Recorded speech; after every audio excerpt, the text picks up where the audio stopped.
So the madman finally did it. Yann LeCun finally made a tweet that was just so egregious that I felt compelled to make some kind of response to it. So this has been a long time coming. I've thought about what to say. Hopefully it's not too out of date, but I think that his words will always be inaccurate. So what Yann LeCun said was, I agree with Ezra Klein. Humanity has been dealing with the alignment problem for millennia by educating children and designing laws for individuals and corporations to align their behavior with the greater good. Alignment is not a problem you solve, you fine-tune it as you go. So I should first off say, I have a lot of respect for Yann LeCun as an AI researcher. He's made incredible contributions to the field. I think he's done some really great work. I have consumed some of his work myself. But I disagree with almost every part of what he said here. And so I wanted to go over all of it. So first off, he says alignment problem and puts scare quotes around it. So that's typically a journalistic technique that you see where a journalist wants to say, perhaps this is a thing, but I really want to say this is the thing that a certain group calls this, like the alignment problem. You know, some people talk about the alignment problem, but not me. I'm quoting it to say that that's a thing they talk about. The alignment problem is a real problem. Nobody knows how to align AI. Definitely not Yann LeCun. He also says it's not a problem you solve. So if it's not, maybe it's not a problem, but also he doesn't have a solution. But we can see it everywhere with people implementing AI already.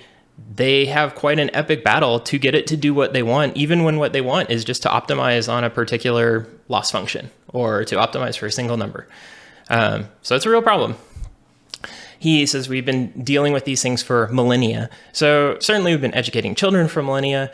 Laws go back a long way. The Code of Hammurabi is a couple of thousand years old. But recent innovations like the US government don't go back super far. I think the US government it's a pretty good system considering what we've had to work with people creating laws. But we haven't been designing laws for that long, and they haven't necessarily worked that well. So, and I don't know that people have written down that millennia of experience and coded it in a way where it's going to be helpful with aligning AI. He mentions educating children. So, just a simple thought experiment. How might educating children be different from training an AI to perform a particular task? I sort of mean that to be rhetorical, but it's very, very different. So first off, children are probably the worst possible example that he could have picked here. There is no one who is more aligned to the person trying to align them than children. For example, I have a daughter, and I had her with my wife. My daughter is half my DNA. And so she is more like me than almost anybody in the world. And the person I've chosen to raise her with, my wife, is the other half of her DNA. So she is already very much like us. And then the two people who are raising her are the two people who decided to have her in the first place. And she's a human.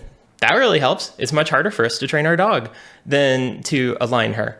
So it's probably the worst possible example. Even raising someone else's child would be a better example. So in terms of how do they come out of the box, children are much more aligned than AI and AGI. Adults have nearly complete control over their children. So initially, your child can barely survive without your help. Really, they can't survive. Whereas AIs are very capable right out of the box. We can see that ever more. This will probably become increasingly out of date over time. We've seen Stable Diffusion. We've seen the GPT models.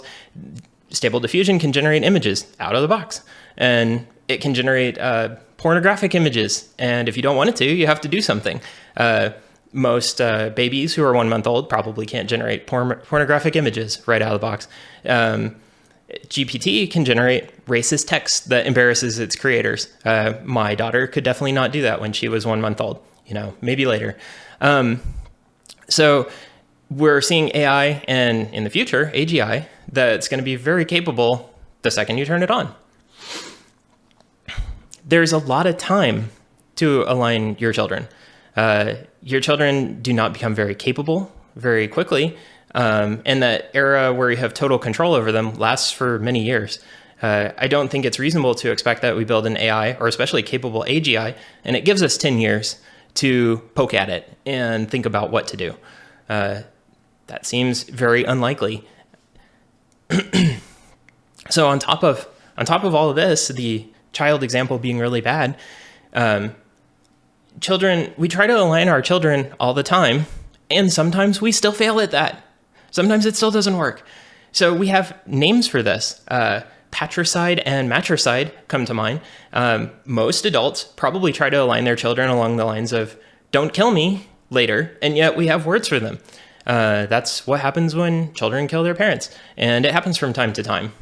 Throughout history, there are famous examples of it and not so famous examples.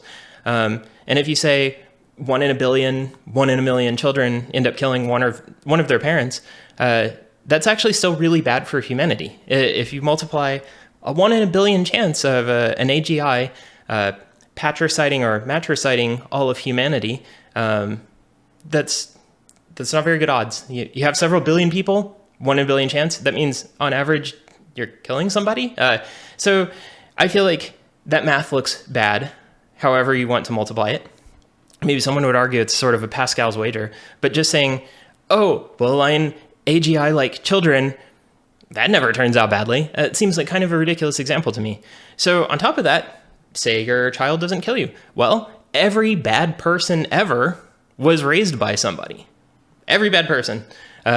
None of them made it from baby stage to toddler stage without somebody's help. And so presumably for Stalin or Mao, or insert example here, that person had parents or guardians or somebody who was trying to raise them who probably said, hey, don't grow up and kill millions of people. And yet they did it anyway.